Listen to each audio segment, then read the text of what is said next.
This is it mga brogang. Ito po ang ating Ducati Speciale, one of two machine in the Philippines mga brogang. At i-drive natin at makikita nyo na po ulit sa ating vlog.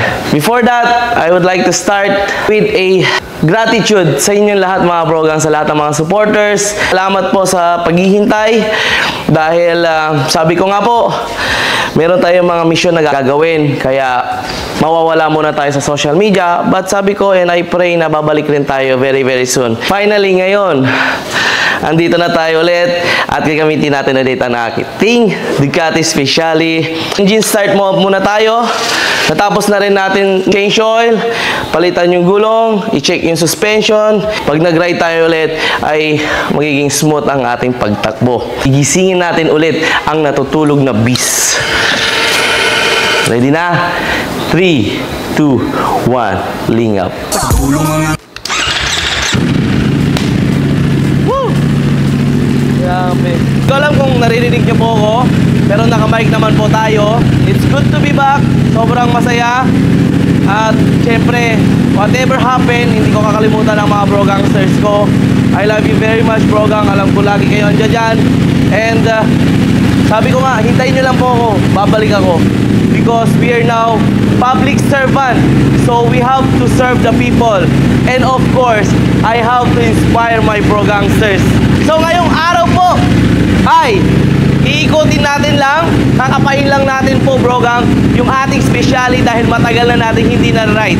Higit 2 to 3 years na tayo hindi nakakapag-ride. At hindi pa natin ulit nagamit yung ating Ducati Speciale.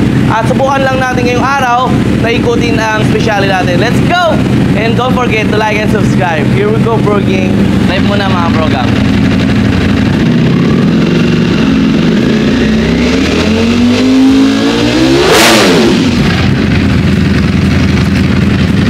Na-miss ko yung, yung tunog, ingay. Grabe. Gang, gang, gang, gang. Laban na.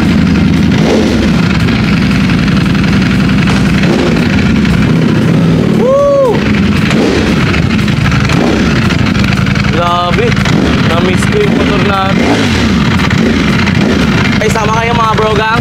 Tignan natin kung kaya pa natin. Pero of course, we have to start with pag-iingat at dahan-dahan lang po. Wala po tayo sa racetrack, kaya hindi natin pwede patakbuhin ng karera. Let's go!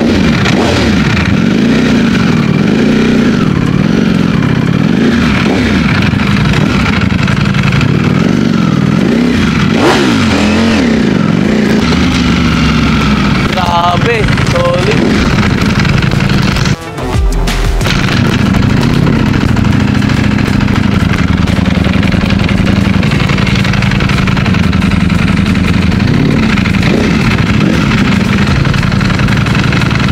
Solid na solid, brogang. Namiss ko talaga, grabe. It's been a long day without you, my friend. Yan, game na. So, dahan-dahan lang tayo. So far, medyo kapa pa natin. Okay naman. Pero syempre, hindi pa natin sure kung sa express highway po tayo. Ibang-iba po yun. Kaya nga magra-ride muna natin, itetest muna natin bago tayo sasabak sa NLEX. Tapos, ang problema pa ng ating big bike, itong Speciale natin, lalo pag higher CC, as much as possible, hindi po pwedeng magpatakbo ng kabagal. Sorry to tell, pero kumari 100, kasi kung 60, lalo ngayon na 20, 30, 40, mahihirapan po yung makina. But of course, you have to ride it smooth at safe. Hindi naman porque bawal yung mabagal, papatakbo na tayo mabilis. Hindi naman po. Basta ang sinasabi lang natin, ang bigger CC, mas gusto ng makina, may speed. Pero okay na yung 100 to 110. Okay? So, we have to be example sa marami. I love you, brogang! We're back! Woo! Woo! Brogang, ano yun? 20 lang yun, 20 lang yun. Primera, naka-primera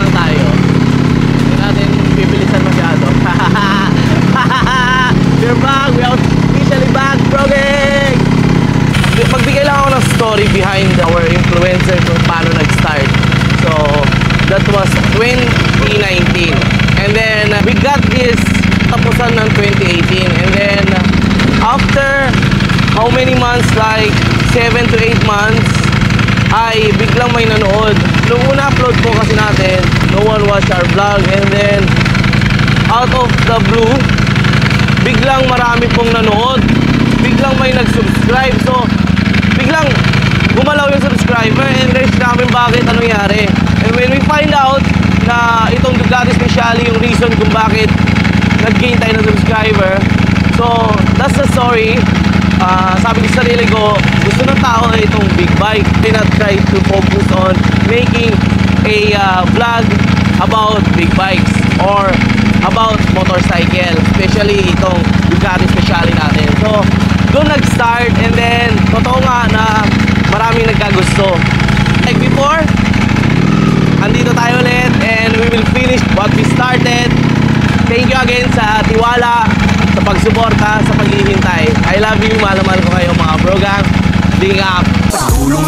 We're back, and so excited to see you guys brogang the road, and more vlogs, more contents, and mas makabuluhan, and yeah, be yourself, be crazy, be unique, at tanda natin, number 1 ang Panginoon. So, I love you, like and subscribe.